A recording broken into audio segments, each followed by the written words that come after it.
ગુજરાતીઓના હિતમાં કોંગ્રેસ પક્ષે નક્કી કર્યું છે કે વિસાવદર અને આ બંને બેઠકો કોંગ્રેસ પક્ષ પોતાના સિમ્બોલ પર મજબૂતીથી જીતવા માટે લડશે. અને હું વાલા ગુજરાતીઓને વિનંતી કરીશ કે આપ અમારી આ જે ગુજરાતીઓના હિત માટેની લડત છે ત્યારે એક મજબૂત વિરોધ પક્ષ અત્યારે બને એટલા માટે બંને જગ્યાએ કોંગ્રેસને મતદાતાઓ મત અને આશીર્વાદ આપે. જૂનાગઢની સૌથી ચર્ચિત બેઠક એટલે વિસાવદર બેઠક અને હાલમાં વિસાવદર બેઠકમાં પેટા ચૂંટણીના સૌથી વધુ ભણકાર વાગી રહ્યા છે. જો કે ચૂંટણી પંચ દ્વારા કોઈ પણ તારીખો જાહેર નથી કરવામાં આવી કે આ તારીખ દરમિયાન વિસાવદરમાં ચૂંટણી યોજાશે, છતાં પણ આમ આદમી પાર્ટીએ પોતાના ઉમેદવાર ગોપાલ ઇટાલિયાને આ બેઠક ઉપરથી જાહેર કરી દીધા છે ઉમેદવાર તરીકે. અને જ્યારે ગોપાલ ઇટાલિયાનું નામ ઉમેદવાર તરીકે જાહેર કરવામાં આવ્યું તે સમય દરમિયાન સૌથી મોટો પ્રશ્ન એ ઉઠ્યો હતો કે શું આ બેઠક ઉપર આમ આદમી પાર્ટી અને કોંગ્રેસનો કોઈ ગઠબંધન જોવા મળશે કે કેમ. અને હાલમાં પણ તે ખૂબ જ સૌથી પેચીદો પ્રશ્ન બની ચૂક્યો હતો, પરંતુ હવે તે પ્રશ્નનો જવાબ આવી ગયો છે, જેમાં કોંગ્રેસના પ્રદેશ પ્રમુખ શક્તિસિંહ ગોહિલ દ્વારા જણાવવામાં આવ્યું છે કે વિસાવદર બેઠકમાં ત્રિપાખીયો જંગ જામશે. એટલે આમ આદમી પાર્ટી અને કોંગ્રેસ વચ્ચે આ બેઠકમાં કોઈ પણ ગઠબંધન નહીં હોય. કોંગ્રેસ પોતાના ઉમેદવારને આ બેઠક ઉપરથી ઉતારશે તે રીતનું નિવેદન શક્તિસિંહ ગોહિલ દ્વારા આપવામાં આવ્યું છે. અને આ નિવેદન બહાર આવતા જ ગુજરાતના રાજકારણમાં ગડબડાટ મચી ગયો છે અને તર્ક વિતર્ક બહાર આવી રહ્યા છે. તો પહેલા તો શક્તિસિંહ ગોહિલને સાંભળી લઈએ કે તેમણે વધુમાં શું કહ્યું. અમારી આજે પોલિટિકલ અફેર્સ કમિટીની મીટિંગ ખૂબ લંબાણપૂર્વક ચર્ચાઓ થઈ. એક ટેલેન્ટ હન્ટ અને કાર્યકર્તાના દિલમાં શું છે અને શું આગળની સંગઠનના નવસર્જન માટેની ને મજબૂતી બનાવવા માટેની વાત એ રાષ્ટ્રીય કક્ષાએથી એનો પાયલોટ પ્રોજેક્ટ ગુજરાતમાં લાગુ પડે છે એના અંગેની વિસ્તૃત ચર્ચાઓ કરી છે.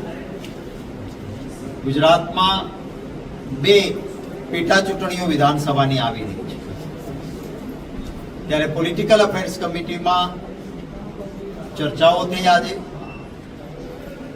ગઠબંધનનો કેટલો ધર્મ હોય છે.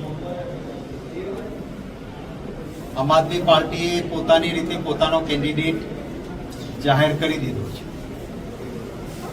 અગાઉ રાષ્ટ્રીય કક્ષાએ અમારું ઇન્ડિયા ગઠબંધન છે, ઇન્ટેક્ટ છે અને રહેવાનું છે. રાજ્યોની પરિસ્થિતિમાં રાજ્યો પોતાની રીતે નિર્ણય કરતા હોય છે.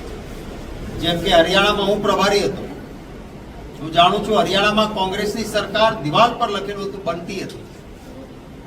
આમ આદમી પાર્ટીનું સંગઠન ત્યાં લગભગ 0 હતું, પરંતુ આમ આદમી પાર્ટીએ હુડાજીએ કેટલીક સીટો ઓફર કરવા છતાં એ ઠુકરાવીને આમ આદમી પાર્ટી લડી. હરિયાણામાં પરિણામો ખરાબ આવ્યા.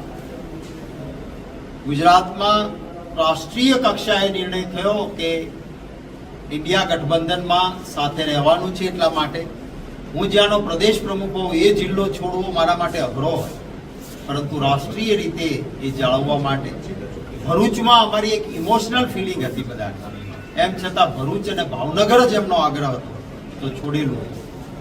રાજ્યની કક્ષાએ જ્યારે અમારે નિર્ણય લેવાનો છે ત્યારે આજે પોલિટિકલ અફેર્સ કમિટીમાં વિસ્તૃત ચર્ચાઓના અંતે ભૂતકાળના બધા જ ઇતિહાસો તપાસ્યા પછી એક સર્વસંમત મત ઉભો થયો હતો કે ગુજરાતના મતદાતાઓ ક્યારેય ત્રીજી પાર્ટીને મત નથી આપતા.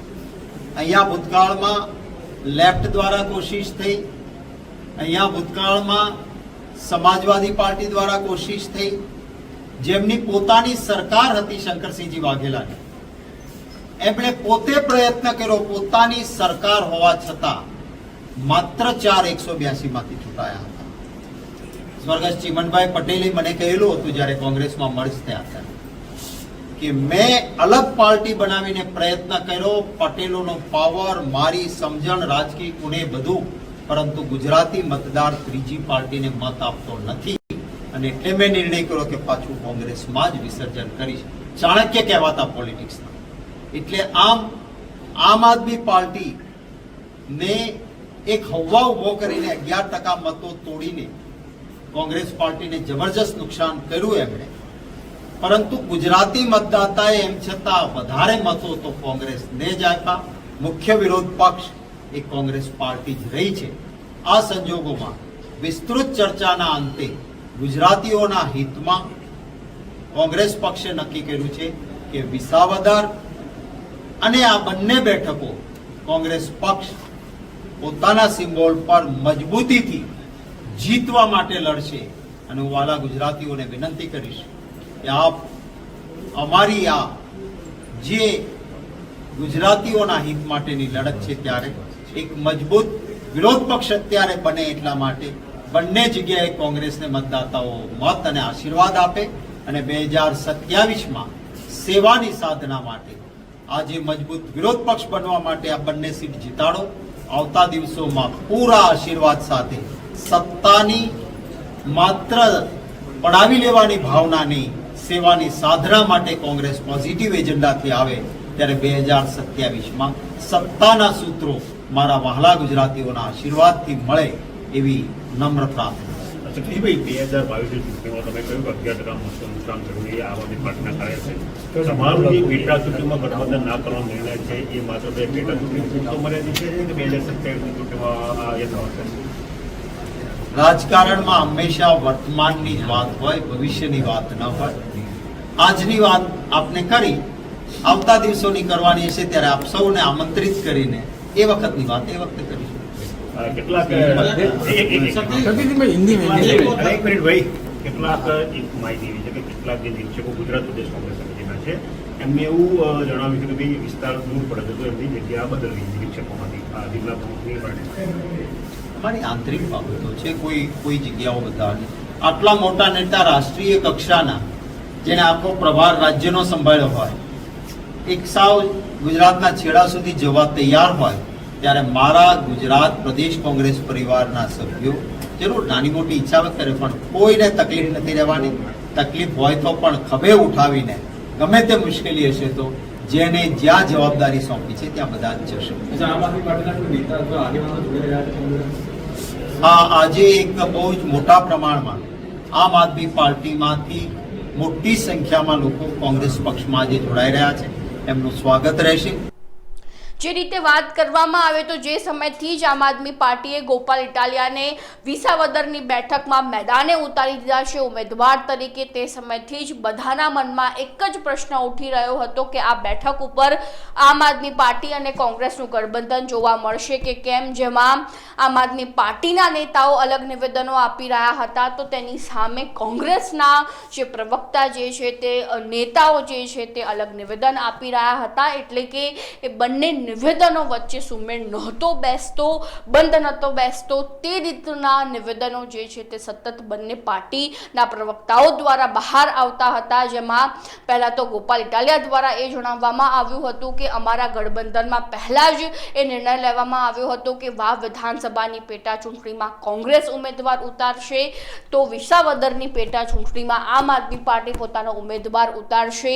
તે રીતની ચર્ચા, તે રીતનો નિર્ણય ગઠબંધનમાં લેવામાં આવ્યો હતો. તો તેની સામે કોંગ્રેસના પ્રવક્તા મનીષ દોશીએ પણ જણાવ્યું હતું કે હજુ અમે નક્કી ન કહી શકીએ કે આ બેઠક ઉપર અમારો ઉમેદવાર નહીં ઉતરે. અને કોંગ્રેસના પ્રવક્તા મનીષ દોશીનું આ નિવેદન બહાર આવતા જ દરેક લોકોના મનમાં એ પ્રશ્ન ઉઠી રહ્યો હતો કે શું ખરેખર હવે આ વિસાવદરની બેઠકમાં કોંગ્રેસ અને આમ આદમી પાર્ટી વચ્ચે કોઈ ગઠબંધન રહેશે કે કેમ. પરંતુ હવે આ પ્રશ્નને લઈને શક્તિસિંહ ગોહિલે મહોર મૂકી દીધી છે કે હવે આ બેઠક ઉપર કોઈ પણ ગઠબંધન નહીં જોવા મળે, ત્રિપાંખીઓ જંગ જામશે. અને તેમણે સ્પષ્ટતા પણ કરી છે કે કેન્દ્રમાં ચોક્કસથી કોંગ્રેસ અને આમ આદમી પાર્ટીનું ગઠબંધન રહેશે, પરંતુ અહીંયા રાજ્ય કક્ષાએ કોંગ્રેસ કે આમ આદમી પાર્ટીનું કોઈ પણ ગઠબંધન નહીં રહે. તે રીતની સ્પષ્ટતા જે છે તે શક્તિસિંહ ગોહિલ દ્વારા કરવામાં આવી છે. અને આ નિવેદન બહાર આવતા જ અનેક તર્ક વિતર્ક જે છે તે ચાલી રહ્યા છે કે શું ખરેખર જો વિસાવદરની બેઠકમાં ત્રિપાખીઓ જંગ જામશે તો તેનો ફાયદો ભાજપને થશે કે કેમ, તેવા અનેક પ્રશ્નો હાલમાં ઉઠી રહ્યા છે. તો આ નિવેદનને લઈને જે શક્તિસિંહ ગોહિલ દ્વારા આ નિવેદન બહાર પાડવામાં આવ્યું છે તો અંગે તમારું શું માનવું છે ચોક્કસથી અમારા કોમેન્ટ બોક્સમાં જણાવજો. અને હજુ સુધી તમે જો લાઈવ 24 ન્યૂઝને સબસ્ક્રાઇબ નથી કર્યું તો હાલ તેને સબસ્ક્રાઇબ કરી દેજો.